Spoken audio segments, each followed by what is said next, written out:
ഈ നമ്മളിതിൻ്റെ ഒരു ടീസർ വരുന്ന അല്ലെങ്കിൽ ട്രെയിലർ വന്ന സമയത്ത് അന്നേരം ട്രെൻഡിങ് ആയിട്ടുള്ള മറ്റേ എന്താ ജോമു എന്ന് പറഞ്ഞ സാധനം വയ്ക്കുന്നു. ഇപ്പോൾ ഈ കഴിഞ്ഞ 2 ദിവസം മുമ്പ് ഒരു ബസ്സിൻ്റെ ഒരു ടീസർ വരുന്നു. അപ്പം ഇപ്പോൾ നടക്കുന്ന ഇഷ്യൂ ആണ്. പക്ഷേ ഞാൻ അതിൻ്റെ അകത്ത് മറ്റൊരു സൈഡ് ഞാൻ ചോദിക്കുകയാണ്. ഇപ്പം എല്ലാത്തിനും ഒരു പോസിറ്റീവ് സൈഡും നെഗറ്റീവ് സൈഡും ഉണ്ടല്ലോ. ഇപ്പോൾ ഈ ലാസ്റ്റ് ബസ്സിൽ നമുക്കത് കൃത്യമായിട്ട് കണ്ടാൽ രണ്ടാമത് ഡബ് ചെയ്ത് വന്ന ഒരു ടീസറാണത്. അപ്പം ബസ്സിലൊരു ഇഷ്യൂ നടക്കുന്നു, ഒരു ദീപക് എന്ന് പറയുന്നൊരു ആത്മഹത്യ ചെയ്യുന്നു. അത് പോസിറ്റീവായിട്ടാണ് എങ്കിൽ പോലും അതിനെ ഒരു പബ്ലിസിറ്റിക്ക് യൂസ് ചെയ്യുന്നത് എത്രത്തോളം ഒരു അതിലൊരു പബ്ലിസിറ്റിക്ക് യൂസ് ചെയ്തല്ലോ. കാരണം നമുക്ക് അതിനോടുള്ള ഒരു സോഷ്യൽ മീഡിയയിലുള്ള അതിന് ഓപ്പോസിറ്റ് നിന്ന് അതിന് കാരണക്കാരായ ആൾക്കാർ നമ്മൾ അവരോട് പറയുന്ന സാധനമല്ലേ അതിൽ പറഞ്ഞത്. അല്ലാണ്ട് അതിൽ ഒരെണ്ണത്തിന് വിശ്വസിക്കരുത്, ഒറ്റ പെണ്ണ് അതല്ലേ പറഞ്ഞ് നിർത്തുന്ന ക്ലൈമാക്സ്. അതിലല്ലേ വീഡിയോ എടുത്തിട്ടില്ല എന്ന് പറയുന്നതും അത് നമ്മളുടെ പ്രതിഷേധം എന്ന് പറയുന്ന സാധനം നമ്മൾ ഉള്ളത് മറ്റു രീതിയിൽ നമ്മളുടെ സിനിമയുടെ രീതിയിൽ നമ്മൾ പറയാതെ പറഞ്ഞു എന്ന് പറയുന്ന സാധനമുള്ളൂ. നമ്മൾ പ്രതികരിക്കുക എന്ന് പറയുന്ന ചില കാര്യങ്ങൾ നമ്മൾ ഓരോ ട്രോളുകൾ ഇറങ്ങുന്നു. അതെ. അപ്പോൾ ഇപ്പോഴത്തെ ഈ ട്രോളിൻ്റെ പഴയ വെർഷനാണ് പാരഡി. അതിൻ്റെ കുലപതിയായിട്ടുള്ള ആളാണ് ആവശ്യിക്കുക. അല്ല, ഞാൻ പറയുന്നത് നമ്മൾ ചില കാര്യങ്ങൾക്ക് ഇപ്പം അതിൻ്റെ വിഷമവും കാര്യങ്ങളൊക്കെ ഉള്ളതിൻ്റെ പേരിൽ ഡീപ്പായിട്ട് ആ പോയ മനുഷ്യനോടുള്ള വിഷമം നമ്മളുടെ എല്ലാവരുടെയും മനസ്സിൽ ഒറ്റക്കെട്ടായിട്ടാണ് നിൽക്കുന്നത്. ദീപകിനെ സപ്പോർട്ട് ചെയ്തിട്ടുള്ള സാധനമാണ്. കാരണം മറ്റവർ ചെയ്തത് തികച്ചും തെറ്റാണെന്ന് തന്നെ എല്ലാവർക്കും അറിയാവുന്ന ആ ഒരു മൈൻഡ് സെറ്റിൽ നിൽക്കുമ്പോൾ നമ്മളുടേതായ രീതിയിൽ പല രീതിയിൽ പ്രതികരിക്കുന്നുണ്ട്. ആ പ്രതികരണം ഇങ്ങനെ ആക്കി ഉള്ളൂ. അങ്ങനെയാണ്. ഇപ്പോൾ ഇതിൻ്റെ ഒരു ഐഡിയ ആരുടെയാണ്? ഇതിൻ്റെ ഒരു മികച്ചൊരു മാർക്കറ്റിംഗ് സൈഡും കൂടെ കാണുന്നുണ്ട്. കാരണം നമ്മുടെ എന്താ ജോബ് എന്ന് വെക്കുന്ന സാധനമൊക്കെ എയറിൽ നിൽക്കുന്ന സമയത്ത് തന്നെ കൃത്യ ടീച്ചറിൽ ആ വോയിസ് കൊണ്ട് പ്ലേസ് ചെയ്ത് ആരുടെ ഐഡിയ ആണ് ശരിക്കും? അത് എന്താ ജോബ് പറയുന്ന സാധനം ഇടാന്ന് പറഞ്ഞത് വിഷ്ണുവാണ്. വിഷ്ണു പറഞ്ഞ് നമുക്ക് അതിൻ്റെ ട്രെയിലറിൻ്റെ എൻഡിൽ ആ സാധനം യൂസ് ചെയ്യാൻ പറ്റിയൊരു വിഷ്വൽ നമ്മുടെ അടുത്തുണ്ട്. അശോക് ചേട്ടൻ മറ്റേ ഒഴിക്കുന്നത് അത് പടത്തിലുണ്ട്. ശരിക്കും നമ്മൾ യൂസ് ചെയ്തിട്ടുണ്ട് എന്താ ജോബ്.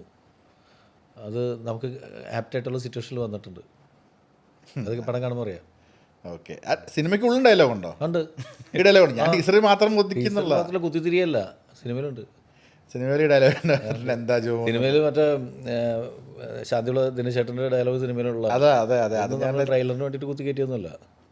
അഴുക്കച്ചെറുക്ക തന്തേക്കാ പോഷൻ ആ കാസ്റ്റിംഗ് ശരിക്കും ഇക്കടെ സജഷൻ ആയിരുന്നു. അല്ല, അത് ആ സ്ക്രിപ്റ്റിൽ ആ ഡയലോഗ് ഉണ്ടായിരുന്നു. അതൊരു ജോത്സ്യൻ പ്രശ്നം വെച്ച് നോക്കുമ്പോൾ ഇങ്ങനെ പറയുന്ന ഒരു ഡയലോഗ് ഉണ്ട്. അപ്പോൾ ഞാൻ പറഞ്ഞു അങ്ങനെയാണെങ്കിൽ പിന്നെ അത് ശാന്തിയുള്ള ദിനേശേട്ടനെ കൊണ്ട് തന്നെ ചെയ്യിപ്പിക്കാൻ ശ്രമിക്കാമെന്ന് പറഞ്ഞു. പുള്ളിക്കൊരു വലിയ മൈലേജാന്ന് തോന്നുന്നു.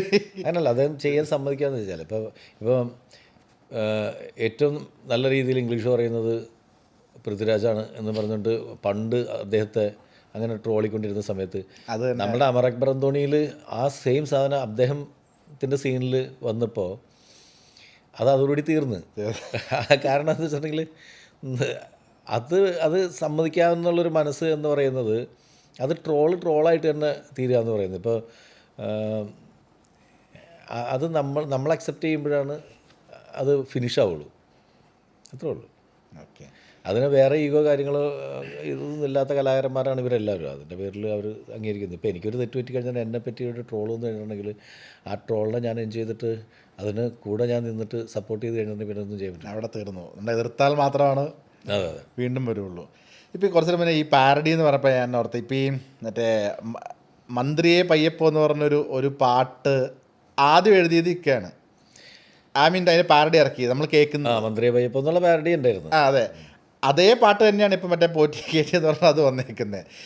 ഇപ്പോൾ അത് പക്ഷേ ഭയങ്കര വിവാദമായി. ഒരു സമയത്ത് നിങ്ങൾ ഈ സർക്കാരിനെ വിമർശിച്ച് ഗവൺമെൻറ്റിനെ വിമർശിച്ചും തൊഴിലില്ലായ്മയ്ക്കെതിരെയൊക്കെ പാരഡിയിൽ കൂടെ ഈ നർമ്മം കലർന്ന വരികൾ എഴുതിയ ഒരുപാട് പാട്ടുകൾ ഒരു സമയത്ത് ഇപ്പോൾ ദേമാവലി കൊമ്പത്ത് ആണ്. പിന്നെ അതുപോലെ ഓണത്തിനിടയ്ക്ക് പുട്ട് കച്ചവടം മറ്റൊരു ഗ്യാങ്ങിൻ്റെ ആണ്. അപ്പം ഒരുപാട് വേറെ ഗ്യാങ്ങിൻ്റെ ആണെങ്കിലും ഓണത്തിനിടയ്ക്ക് പുട്ട് കച്ചവടം തുടങ്ങി വെച്ച ആളെ ഞാനല്ലേ. ഓക്കെ. ഓണത്തിനിടയ്ക്ക് പുട്ട് കച്ചവടം എന്ന് പറയുന്ന കാസറ്റ് ആദ്യത്തെ 3 കാസറ്റ് എഴുതിയത് ഞാൻ, ദിലീപ്, അബിയും കൂടിയുള്ള ഞങ്ങളുടെ ടീമാണ് ചെയ്തത്. ഓ, അങ്ങനെയാണല്ലേ. അല്ലാണ്ട് അത് വേറെ ടീമിൻ്റെ അടുത്ത്. ഓണത്തിനിടയ്ക്ക് പുട്ട് വെച്ചിരുന്ന ടൈറ്റിൽ ഇട്ടത് അബിയും അതിലെ ഫുൾ പാട്ടുകൾ എഴുതിയത് ഞാനും അതിനകത്ത് മിമിക്രി കളിച്ചത് അബിൻ ദിലീപും ഷിയാസും കൂടിയാണ്. അതിനുശേഷമാണ് ദേമാവലി. അതിനുശേഷം 3 എണ്ണം കഴിഞ്ഞതിന് ശേഷമാണ് ഞങ്ങൾ ദേമാവലി കോമ്പത്ത്. അപ്പോൾ പിന്നെ മറ്റത് അതിൻ്റെ പ്രൊഡ്യൂസർ കണ്ടിന്യൂ ചെയ്ത് വേറെ പിള്ളേരെ വെച്ചിട്ട് കണ്ടിന്യൂ ചെയ്ത് പോകുന്നുള്ളൂ.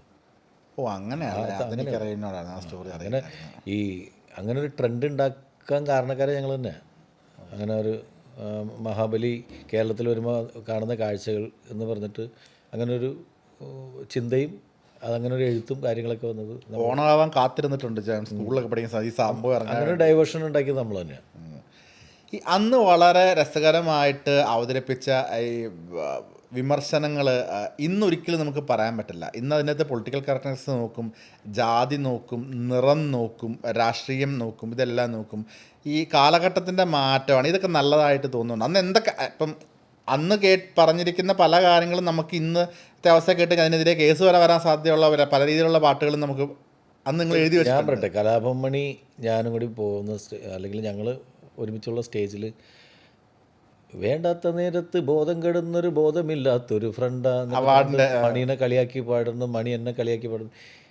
അങ്ങോട്ടും ഇങ്ങോട്ടും ഞങ്ങളിപ്പോൾ നമ്മുടെ പക്രു ഗിന്നസ് പക്രു അവൻ്റെ ഹൈറ്റും അവൻ ടിനി ടോം നിൽക്കുന്നതിൻ്റെ കാലിൻ്റെ ഗ്യാപ്പിൽ കൂടി വന്ന് അങ്ങോട്ടും സ്കിറ്റ് കളിക്കുന്നത് ഇതെന്താ പെരിച്ചാഴിയാന്ന് ഇവൻ ചോദിക്കുന്നു.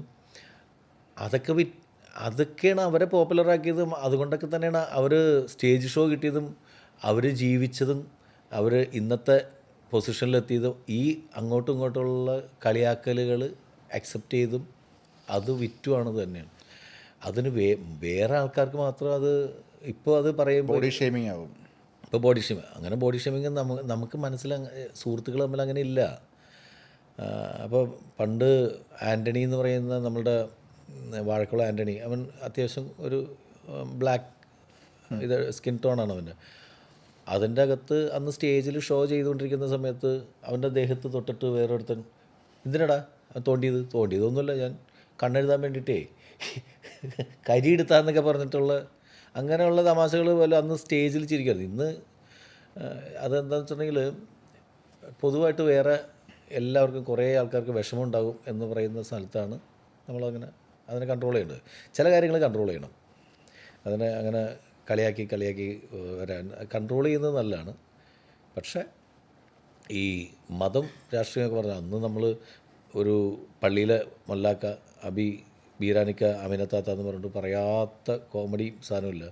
അതിൽ മറ്റേ ഇന്നസെൻ്റ് പള്ളിയിലച്ഛനായിരുന്നെങ്കിൽ എന്ന് പറഞ്ഞിട്ട് ദിലീപ് സ്കിറ്റ് അവതരിപ്പിച്ചിട്ടുണ്ട്.